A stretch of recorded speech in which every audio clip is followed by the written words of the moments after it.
It's really wonderful to be here with one of my besties. And we know each other from Howard University, but we're going to go a little bit further back because there might be some things you might unveil to me that I've never heard. So let's talk about you growing up in Nashville, Tennessee. Oh, the Grand Ole Opry and the Titans. I don't even watch football. Let me just tell you, it stops there. So I grew up in Nashville. I was painfully shy. I don't know if you know that about me. Did you know that? Yes. Okay. Yeah. Painfully shy. I ended up doing theater. I went to a play, Bubbling Brown Sugar, my first play in 1974, and I was acting out this one character for months, and my mother's like, oh my God, okay, I'm going to put this girl in theater classes, and that sort of opened me up. And I think it also helped me not feel bullied when people said I was weird, because I'm like, thanks. Because I did theater, you know, and then from there, I didn't start cooking, by the way, until I was in my 20s. Wait, I thought I taught you how to cook. No, you I'm joking. No, let me tell you. So in college, Lorrie would make, it's not just any meal. I mean, I never had ramen noodles because I had friends like Lorrie. Lorrie would make legs of lamb. We're in college, and she's making like all of this amazing food. I wasn't interested in cooking. I was interested in eating. I wasn't interested in learning how to cook. I mean, I'm like, Lorrie's cooking, I'm there. So you cooked. You did not teach me how to cook. Correct. Only because I was not interested in that. I didn't start cooking until I was in my 20s, and I had. I was majoring in accounting. You were majoring in insurance. We're in the School of Business, and they're steering you to go with a big 8 accounting firm at the time. Now they're on like 6, 4, I don't know what, 1. No, and then I worked for Price Waterhouse, hated it, and then I went I was living in Tampa, and then I went to Europe to model, as one does. So, you leave accounting, you hate it, and then you're like, you know what? Forget spreadsheets, I'm doing the runway thing. It's still a straight line, you know. So I did that, and that's where I started cooking. Yeah, and I mean, we attended Howard University together, and we were both shy at the time, and we immediately hit it off in that accounting class. Yeah. And what did your dad tell you about accounting as a career? What did he tell me? Can you tell us what your dad said? No? I don't remember. We have good friends. What did he say? Like what? That it was going to take you somewhere else. Oh, no, he did. So, no, my dad said it was going to take me somewhere else. And actually, when I quit my accounting job, he said, you never liked it, but also you are afraid of failure. And so it was, and I thought it was an insult at the time, and, you know, because he saw through me, and my dad saw me. You know, and sometimes when someone like says the thing that you've only been thinking and you've never shared it with anyone, you feel very vulnerable. You're like, oh my gosh, you're seeing inside my soul. Stop it. But yeah, that's what my dad. Yes, yeah. He said this is only a stepping stone. He saw that. My mother, on the other hand, was like, why are you quitting your job and going off to do something that, you know, is uncertain? And that's the reason that she didn't want me to major in theater. She was so happy that Boston University was deferring my admission. She didn't do the jig, but I saw it in her eyes. She was like, oh, thank Jesus. You know, she didn't get into that school, you know. Well, tell us a little bit more about how your cooking career began, because I remember, you know, obviously, you know, way back helping you with your catering business and things like that. You were creating new dishes for people in D.C. when you moved back. And then it sort of went into this, I love cooking. Yeah. Initially, when I was I started cooking when I was in Paris, and it became sort of this act of gratitude. And people were talking about these wonderful dishes that they were making. All these models and I would get together for these Sunday brunches, which was very similar to my grandmother's Sunday suppers. And the girls were like, oh, my mother makes macaroni and cheese like this, because when you're in Paris and you can't get macaroni and cheese and you're from America, what do you make it? Macaroni and cheese. But they were like, well, my mother makes it like this, and somebody said, well, my mother makes it like this. I'm like, oh my gosh, I have no idea how to make this dish. I mean, a dish that we would eat at least once a week, at my grandmother's house. So I started buying cookbooks, and I started, my friends were my guinea pigs. So when I came back to the States, and this was around 90, 91, I came back to the States, my sister was pregnant, so I said, oh, let me cater your baby shower. She's like, you cook? I'm like, yeah, I cook now. So I made all these dishes and everything. My friend Patrice, who was in Paris with me, she's now back in DC as well, and so she couldn't come. And I talked to her and I said, I'll bring you some leftovers tomorrow.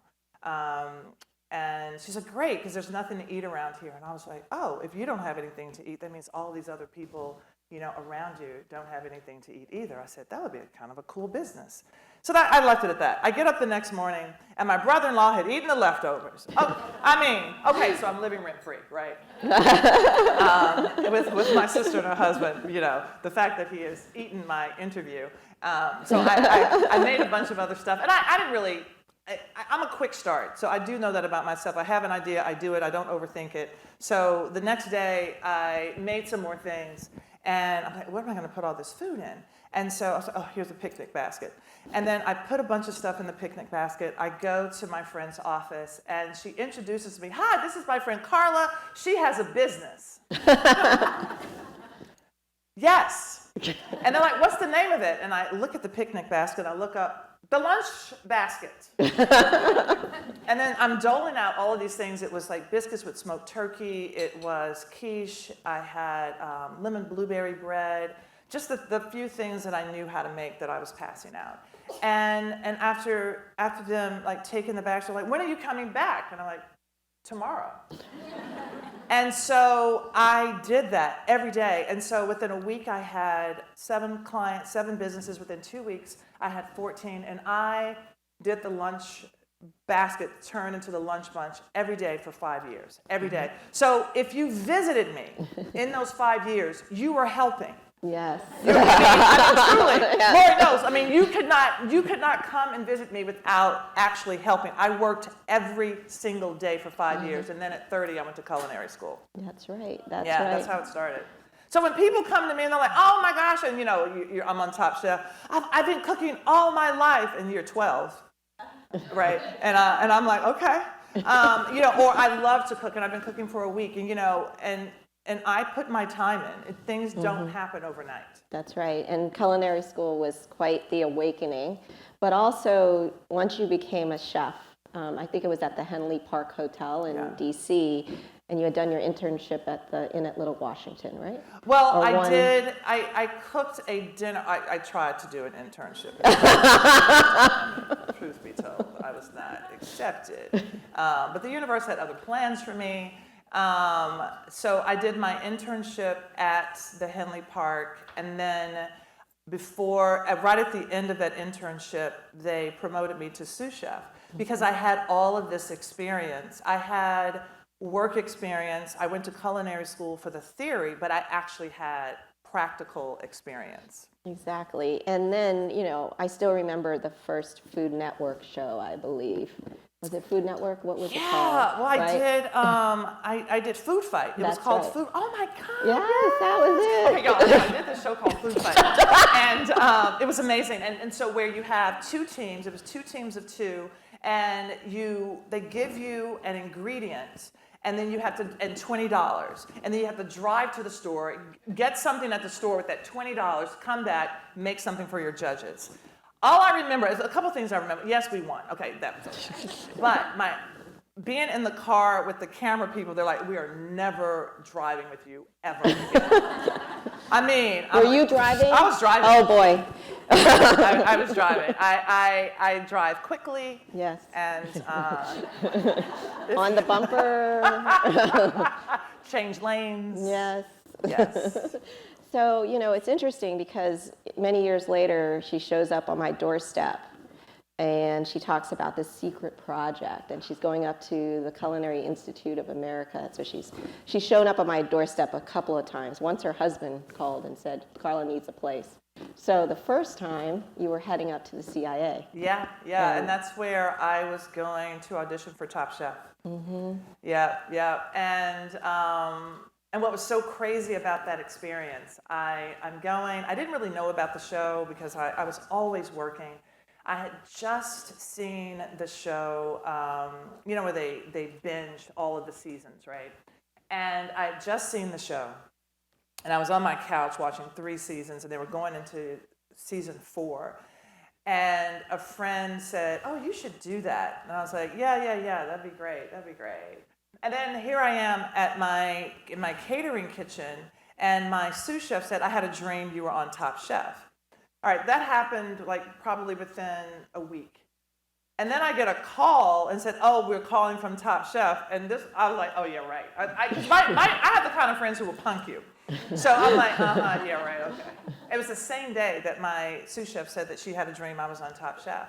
And so once I got through the fact that it wasn't a crank call, I'm like, "Oh, okay, great, this is great." So I went to the president of Les Dames d'Escoffier, Catherine Newell-Smith, and I said, "Hey, could you give me a reference because I'm going to audition for Top Chef?" She's like, "Of course, silly. I'm the one who gave them your name." Had no idea. I mean, it was just so random.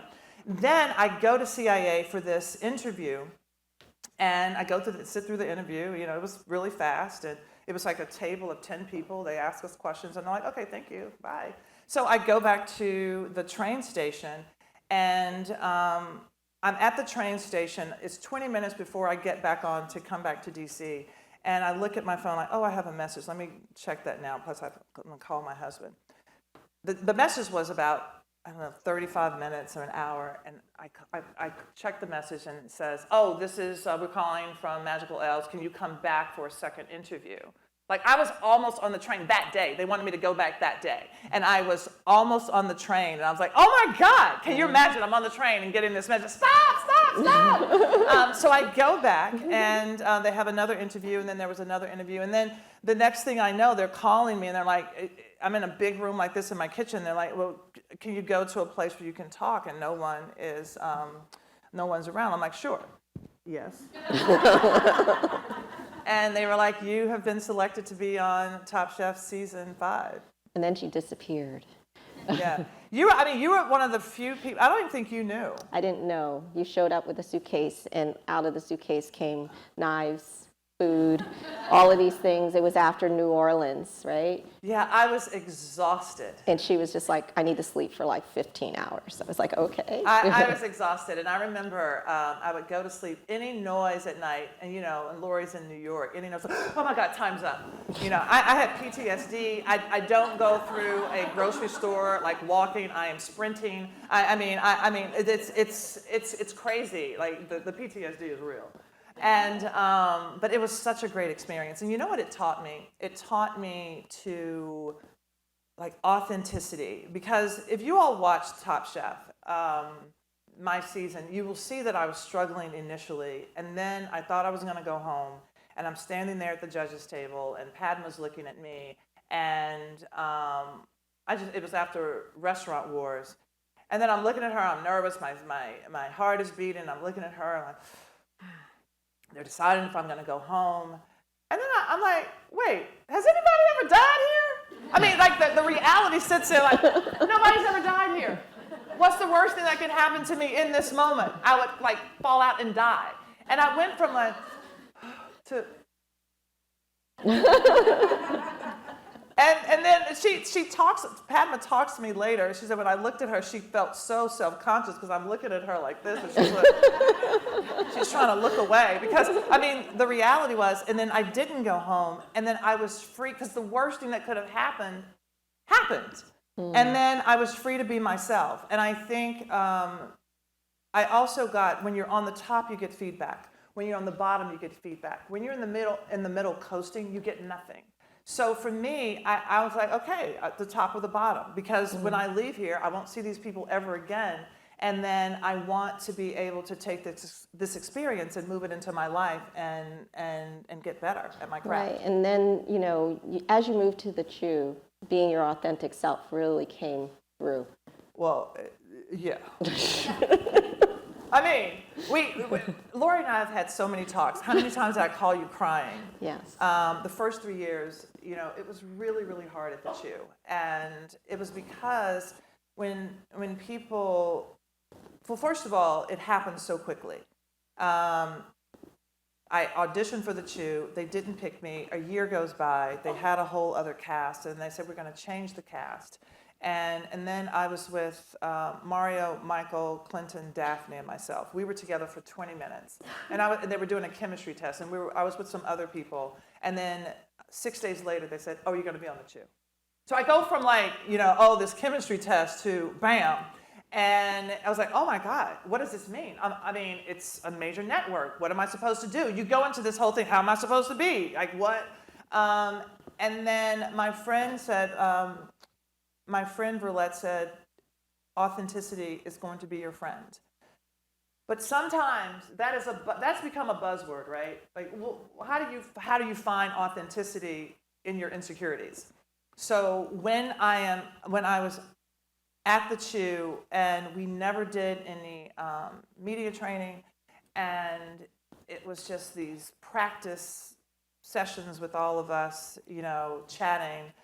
And then no one to really help me be myself, and I would call you. I'm like, oh my gosh, I'm so frustrated. And you're like, and how about your makeup? Who's doing your makeup? And I'm like, oh my God. And there was that. And I think I don't want to talk about hair and makeup because what a production doesn't realize, your hair and makeup as women, if we feel good in our skin, we will project confidence. If you are worried about your eyebrows, your hair, like a mask that doesn't look like, you look in the mirror and you don't see yourself, it doesn't feel good and you can't be yourself. And not to say that I'm a big makeup hair girl, but I want to feel good in my body. So that was a whole thing to get to that, right? Mm-hmm. You're like, girl, tell I don't know who you need to talk to, but your makeup is not on the one. Lorrie will tell you. And we're not talking about, you have a stylist here who is with you at the Chew. Yes, Carissa. Where's Carissa? Carissa, who works at QVC now. Carissa was one of my stylists. and Carissa, I would say, Carissa, these clothes, oh my God, they're just not me. Can you help me? You have to help me. You have to help me, Carissa. And she's like, I got you, Diddy. Yes. And it's interesting because you were able to use the platform of the Chew to really stand in who you are. Yes. You began to also do things like, be at the Emmys and interview, and then they gave you the NAACP Image Award, which I understand is very, very important to you. If you could talk a little bit about that. Yeah, I mean, it's really important for me as a Black woman to stand in my authenticity and to love who I am, my hair, my skin color, and to be recognized by my community. And I think that to be my authentic self, and when little girls come up to me and they say, oh my gosh, I did my project or my school project on you, and they have this picture of them cooking, and I take that very seriously. Mm-hmm. And I knew the one thing, even though I was trying to figure things out when I first got to the Chew, the one thing that I set my intention was when people see me, I want to be exactly who I am, and I took that responsibility very seriously, that people were going to look at me on national television and emulate or be inspired by, or whatever the case may be. And I was like, I'm not going to be in this position where I'm someone else. Mm-hmm. And then I meet them in person and they're like, well, where's that girl? And because that girl on television and this person that I'm seeing don't match. Mm-hmm. But the first 3 years, it was really hard because there were no Black producers. There was no one to help me tell my story. And so I had to do double duty. I remember one instance where it was Black History Month, and it was President's Day, I think. And they were like, oh, we're going to all dress up like presidents. I'm like, I'm not. I mean, all the presidents that are celebrated for president are like somebody who owned a slave. I'm not doing that. So I was Phyllis Wheatley. I was like, y'all can be presidents. I'll be Phyllis Wheatley.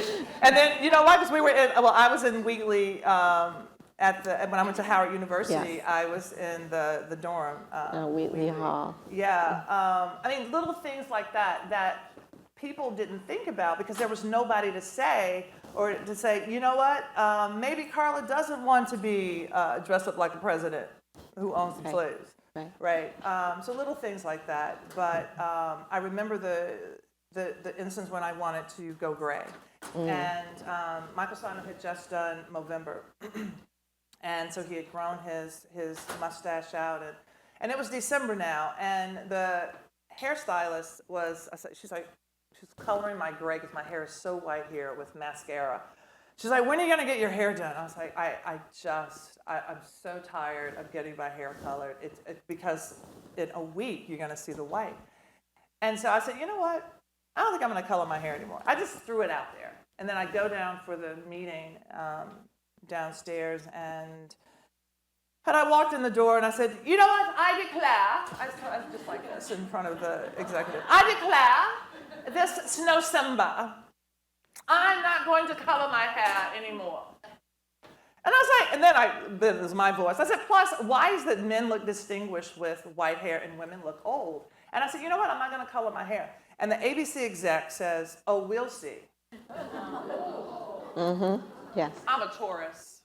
Me too. I am contrary. I mean, I literally, it was 5 minutes from when I was upstairs to downstairs and making that statement. And I said, oh, will you send me an email about that? Okay, so I didn't get an email. And somebody came to me, they were doing an article. They said, Carla, we want you to write an article. You can write about anything. It doesn't have to be food. I said, I think I want to write an article about going gray on national television.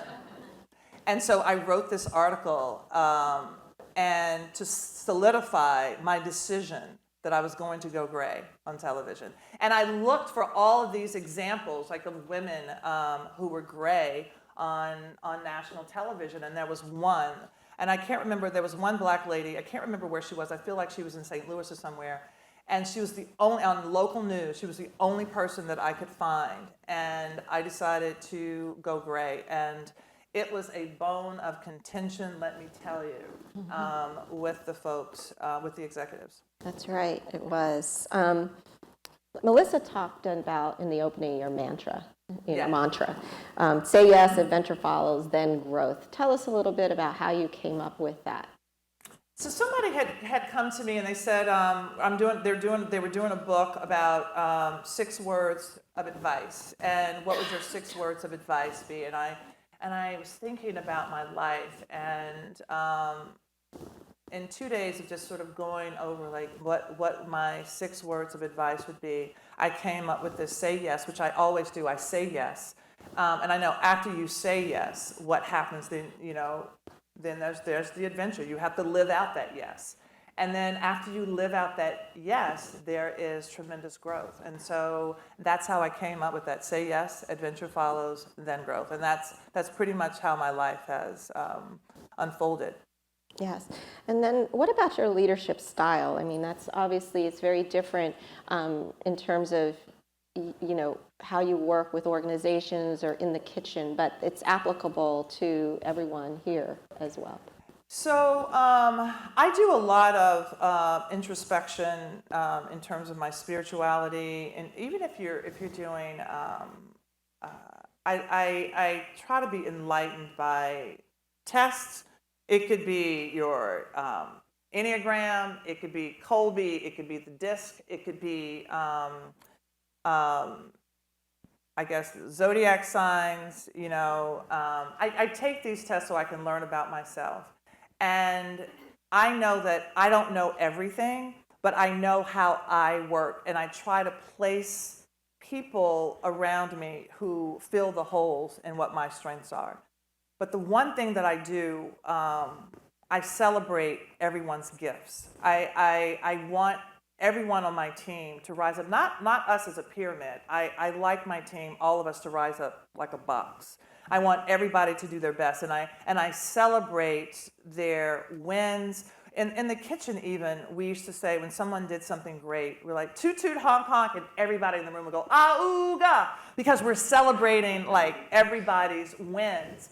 And then when people don't do the great thing, or when they mess up, all I ask is that you own it. Right. Take responsibility for messing up. The thing that I am very impatient about is if you make excuses.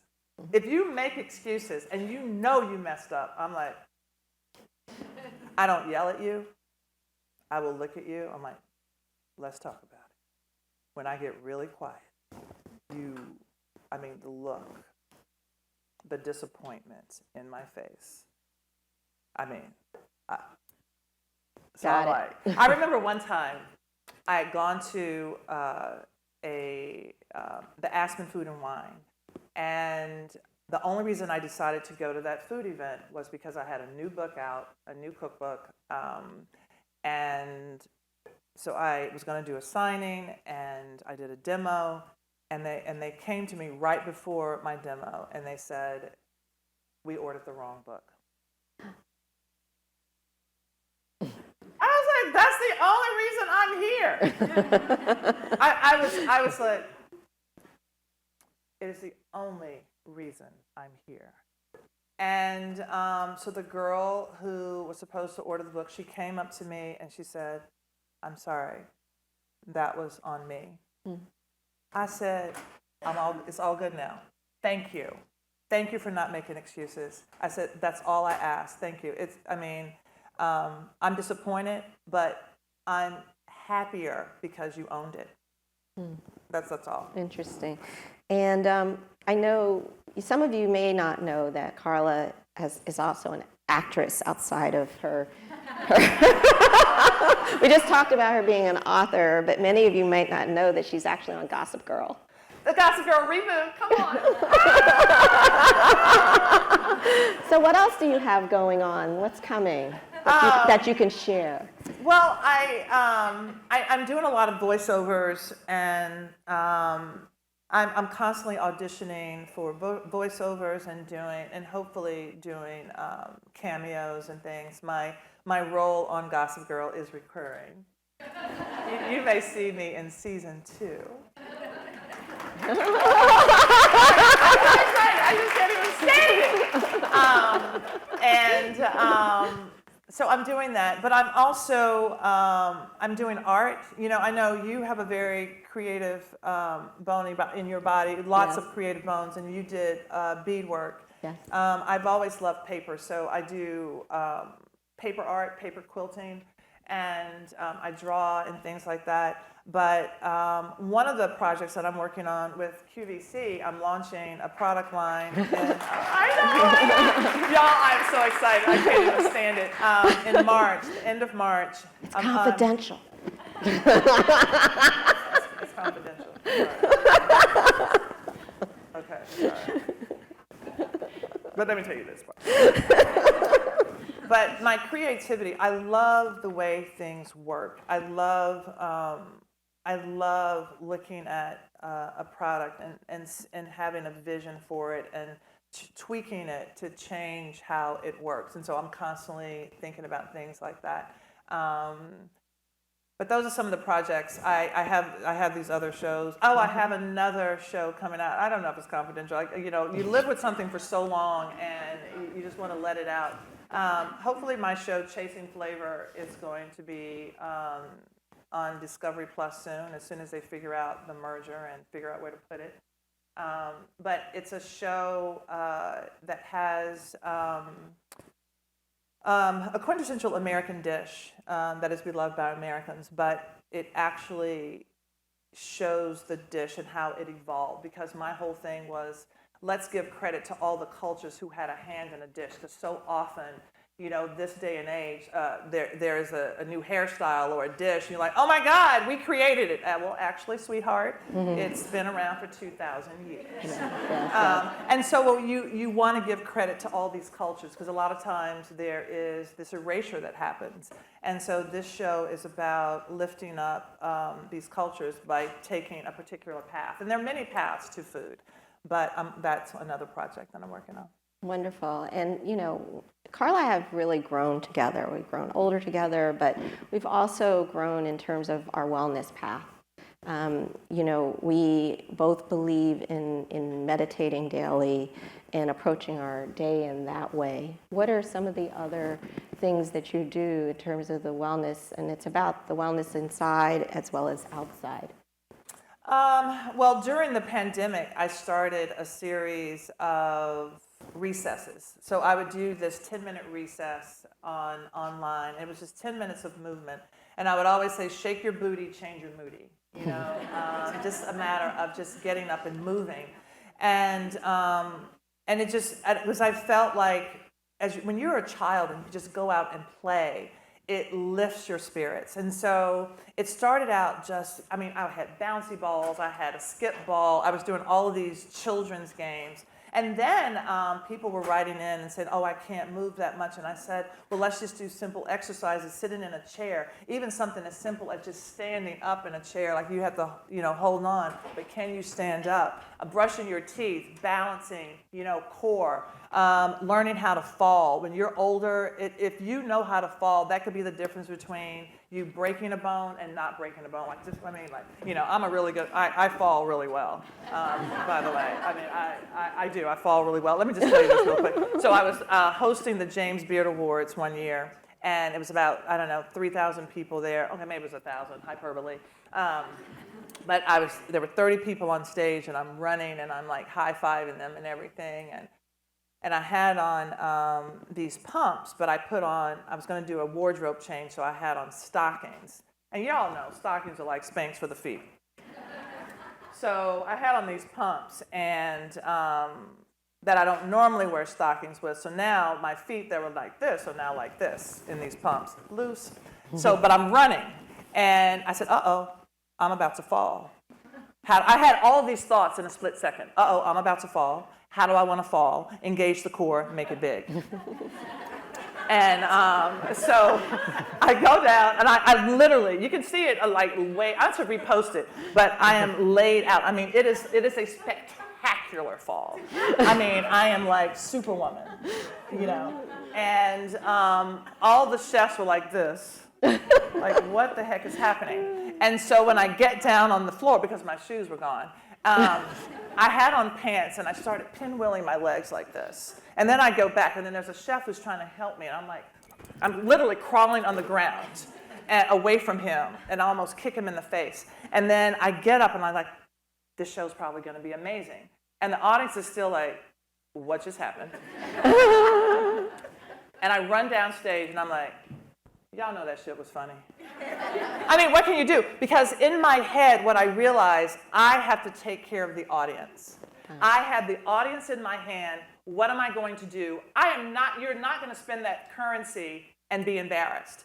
I ran downstage, grabbed the audience, kept them. At the end, they were like, the fall was the best part. Because they thought it was staged. Right. But never let them see you sweat. So, I don't know why I started that. Yeah. But yes, but being in the moment and not being embarrassed and just that was authentic. Living in the moment, that's right.